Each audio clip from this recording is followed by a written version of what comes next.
guys, this is Alex with Tucker. In this video, we're going to show you how to change your filters on your Fill and Go. So here's how you change your pre-filters on your Fill and Go. You're going to take your small wrench, filter wrench, and you're going to take out our settlement right here first, and we're going to make sure we go the right way. So after time, you're going to need your wrench to loosen up that housing. But when you reinstall these, you're going to just hand tighten will be sufficient. And simply, you're just going to drop it in. You always want to ensure that you have your O-ring still inside. And as previously stated, just hand tighten would be sufficient. Next, we're going to change out your carbon filter with chloramine killer.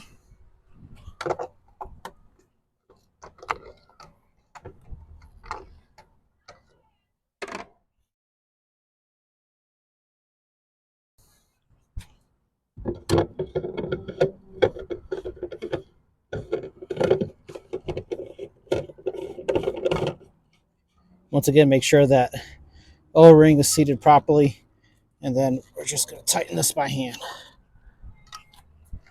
Next, you have your DI cartridge that's inside. It's going to be that blue and white filter.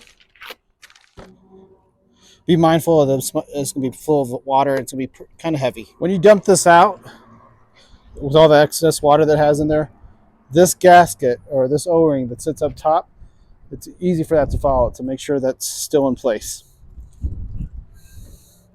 Now this cartridge is refillable. So if you live in a high TDS area where you're constantly changing out resin, then I would suggest instead of dropping in a new one, you can take this out, dump the old resin, and then refill it. In this case, we're just going to put a new one in.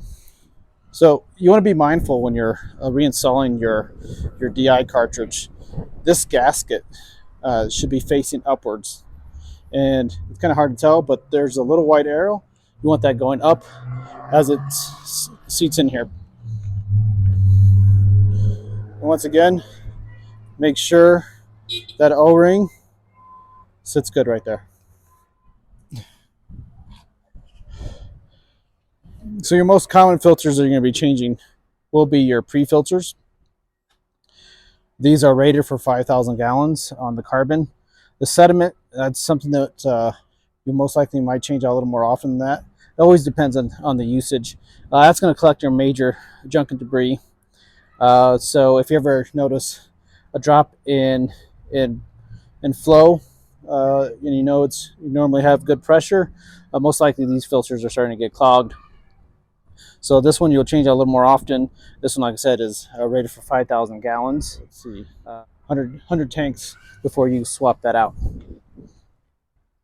Your DI, once again, that is just based on your usage and the incoming TDS. So you can check your TDS meter, which is on this side.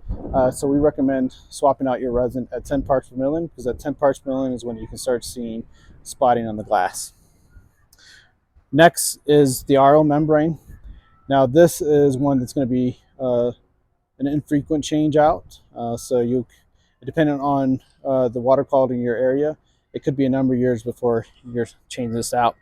So with this one, you're actually going to be pulling it out from here. This is where we load it in from at the factory. So there's a brine seal that's on this side.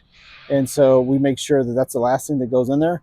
Because if you try to force it go through the other way, or if you put the brine seal on the other side, what could happen is that brine seal could fold over on itself, and it could mix your unfiltered water with the filtered water.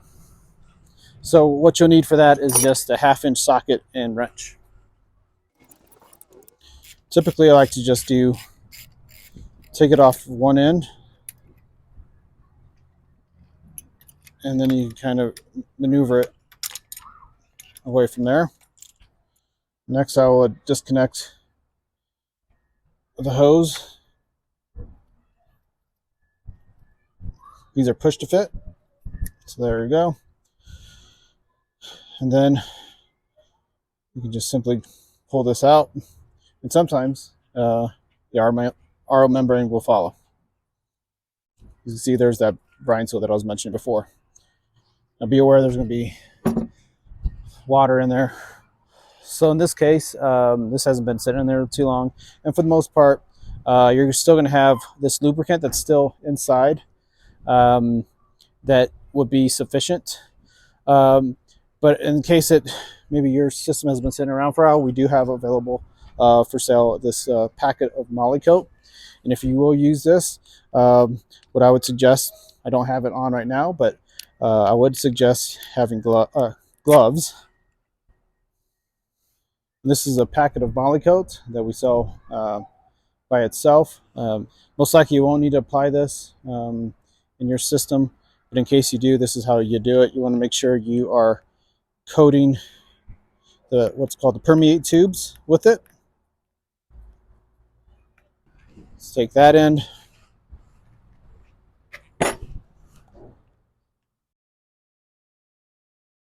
And you have both these coated, and I'll show you why it would be a good idea to do so, especially if the system has been sitting around for a while. So internally, there are little O-rings that these slide into, and if it's too hard to go in because it's not lubricated, what could happen is you can actually pull these internal O-rings out, and they'll get just smashed down in there, and you're just not going to get the proper filtering with those O-rings dislodged.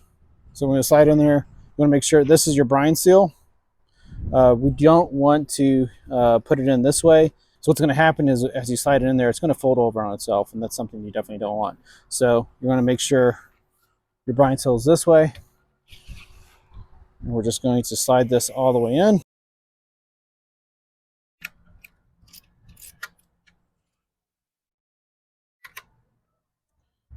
And reinstall your hose.